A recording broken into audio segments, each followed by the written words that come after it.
The Cat in the Palace. I, I thought the massive wall I created when the creatures were chasing Uncle Jasper, Seth, and Odie was very and me was impressive. Now, as we witness the Sari, Sassy, completely a delicacy of the Queen's palace, the wall seemed crude. The difference between the children scribbling with crayons, and the Mona Lisa. Towers stretch into the atmosphere, seemingly supported by nothing more than treadmills of stone, surrounding the prismatic stained glass windows.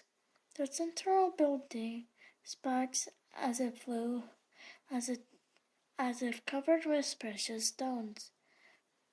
After days of trudging silently through nearly pitch-black forests and avoiding the mutated subvoids, this beacon of beauty and civilization is a wonder of behold. Even as we watched from the underbrush at the edge of the trees, the building changes. The tower transformed into an arched walkway between two other towers. The wall extends upward, creating a new room, and windows appear, grow, and fill the glass. The roof of the main building seems a disintegrated grate. The conclave itself into another story. If she's using this kind of power, it may already be too late, Uncle Jasper whispers. I'm not suggesting that, but negativing the castle will be like going through a labyrinth that changes with the Queen's whims. If I can build a great wall of China in a matter of seconds, I can find our friends in there. The Queen would know the moment you used your power, Uncle Jasper says. Then we'd be trapped, and she'd take Sarah, Jake, and Anna somewhere else. If we had the other Zeppoloids, we could create a distraction. Seth nods and says, I'm not the one who's scuttled the opposite direction and then had a girl and have the girl construct an insurmountable wall between us and them. Seth and Uncle Jasper repeated this argument continuously during our trip, and hearing it sets my teeth on edge. Uncle Jasper has a point about my power. Though that doesn't help with my desire to imagine the entire palace being pulled apart brick by brick, pane by pane. I take a deep breath, then another one, focusing my mind on absolutely nothing. Over the past days, Seth has been teaching me different techniques to clear and calm my mind, because if I focus too much on one thing, it can manifest and alert the Queen. So it's subterfuge. Then Seth says with a mischievous smile for Miss Perk of Odie's back. After their internal tension, they have become quite a pair.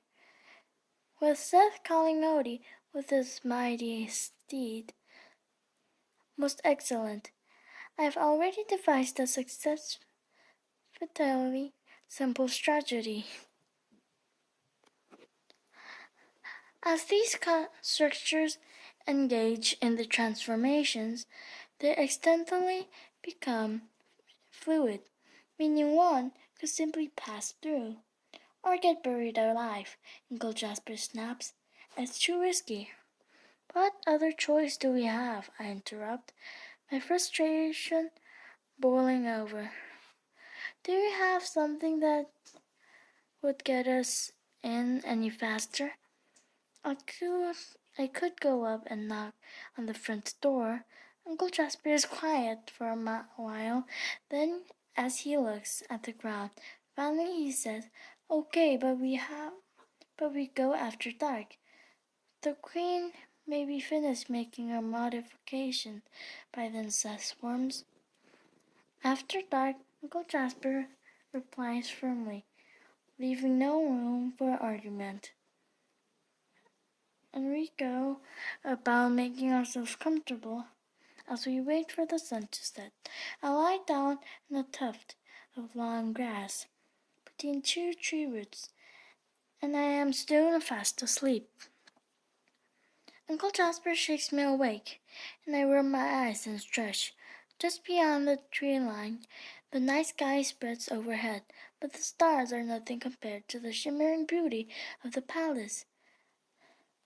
It's as if each window has flickering flame behind it, and each piece of stone is covered with shifting reflective scales. It's beautiful, I say. Sure, except all the light is going to make our job more difficult, Uncle Jasper grumbles. It seems quiet, so we should make our move now. A few moments later, we're running down the hill, crouching as low as we can, trying to stay silent. Even Odie picks up attention and becomes almost like a shadow. A bait or shadow with a cephaloid in its back. We arrived at one of the palace outer walls. Both Jasper and I look at Seth with an impression that asks what we should do next. He seems unperturbed, as if he knows what will happen. Suddenly, an opening appears on the wall, then becomes a large window. From the top, that looks like shimmering liquid glass cascades down. Without a word, the four of us bolt through the opening and into the castle. We stand in what could be a dining hall. If someone wanted to feed a population of small city, at the end of the table, so long it disappears into the distance, empty chairs sit at regular intervals. Before exchange table steady, somehow though, everything appears off kilter, as if the lines and edges don't meet at the right angles, or the wrong things are engraved at the decorations. The effect is unnerving.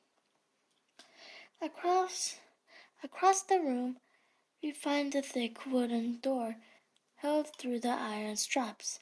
It opens easily. Uncle Jasper quickly ushers us through, and we're in the other hall. This one with low ceilings and the burning torches set into the walls. Wooden doors identical to the one we have just come through, line, and the hall at random. An earthy smell permeates everything, reminding me of the cave. Uncle Jasper picks up one of the torches, and we follow him, trying not to make any noise on the stone floor. The hall curves and bends, seemingly back in on itself. Through it, never crosses itself. We hear nothing, see nothing, until we come around the bend and suddenly find a fluffy white cat sitting atop a ledge near the ceiling.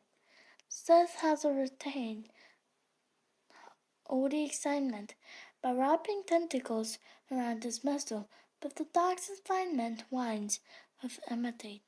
You're awfully brave, the cat hisses, a voice I recognize but can't help, can't place, or incredibly stupid. I hope the former, but the latter could be relevant, Seth quips. Who might you be?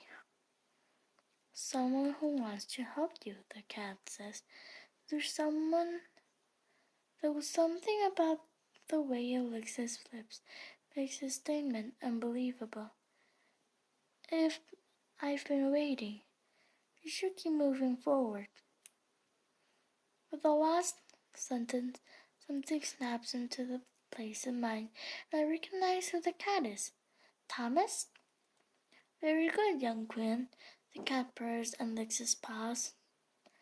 Thomas is the boy who led us through the hollow and the cave of the lost, and to find you and Anna, explained to Uncle Jasper. What happens to you? What happened to you? How'd you get here? He was one of those kids, Uncle Jasper asked. We can't trust him. He's one of the Queen's minions. Those children lured me and Anna into this world, so she captured us. I won't lie, I did bring you all here, but not entirely for the reasons you would think. Thomas sighs. This is my world. I'm part of it, but I was trapped on the other side of the door. We all were. You see, when they cross into our world, it requires very little energy, because reality for you is solid and consistent. Something like me requires an incredible amount of energy, not only to cross over, but also to maintain my existence. Thomas jumps down from his perch and sits before us, working each one of us in an eye as he speaks. We discovered this when Mother sent us over. Mother was already weak from creating us. Sending us to your world took an even greater toll. But she didn't have enough energy left to bring us back. We were to find people with strong imaginations that Mother could convince to help her maintain her world here. And once she was strong enough, she'd bring us back. Many of us were lost in your world for a long time, unable to put ourselves together enough to ever be seen. But over time, we learned that if we were around certain people with exemplation imaginations, we could manifest. Eventually, we learned to spur people's imaginations to make ourselves stronger, and then we brought them over to our world. Jasper, you are not the first. There were others before you. Mother never came to bring us back, but we held on our hope that someday we could go home. Thomas is silent for a moment, as if lost in memory or sadness before starting again. When you, Sarah, Jake came to the mill, you were so strong that we could all manifest easily. That had never happened before, and so I thought you must be the ones who could make Mother strong enough. Then, when you were through the door, I don't know what came over me, but I followed you. To my surprise, I made it, though I was much changed. That must be Sarah, I say. Thomas the cat nods. I convinced Sarah and Jake to trust me and brought them to Mother, I don't know what I expected. Once she had the two of them in her clutches, she walked away from me like I was nothing. Again, she has more power than ever. She made no effort to save my brothers and sisters in your world. I still don't trust you, Uncle Jasper says. That's understandable, Thomas replies. Then you have no reason to yet. I was telling the truth. And when I say I wanted to help you, and to prove it, I'll take you to Anna. With that, Thomas bounds off the hallway, and then we follow as fast as we can. After a few minutes, he stops in front of a door that looks completely out of place. It is white, and 4 panels, and a knob, the kind of door you'd seen in any modern house. In here, Thomas says, almost fearfully. Uncle Jasper hesitantly reaches for the knob, holding me back with his one other hand. A gust of fresh air hits me. It's just as we look inside to see the room about the size of my bedroom at home. A crib sits in one corner and the bed in the other. The place looks neglected. Cracked walls with peeling wallpaper that once held red balloons, towering beddings, and a worn floor that piles of sand the cover. In the center of the room, a woman sits in a creaking rocking chair, holding a band of blankets. The woman coos and sings a sweet song. She pulls her black hair, streaked with gray, away from her face. Uncle Jasper gasps, "Anna!" "She can't hear you," Thomas explained. "She's so lost in the illusion that it's become her reality, really close to her." "She looks so happy," Uncle Jasper said. "She would. To her, everything she sees seems perfectly and wonderful." "What's that she's holding?" I asked. "In her mind is baby Sarah and her wriggling pink cuteness," Thomas says. "Why don't we see a baby? Because she's so far into the illusion that mother only has to keep a modicum of maintain to satisfy her. Often people see what they want to see and keep from facing the truth. It's easier to stay in the world of fantasy than deal with the pain in reality." "What do we do now?" I ask. "How do we snap her out of it?" "I know a way," Uncle Jasper says.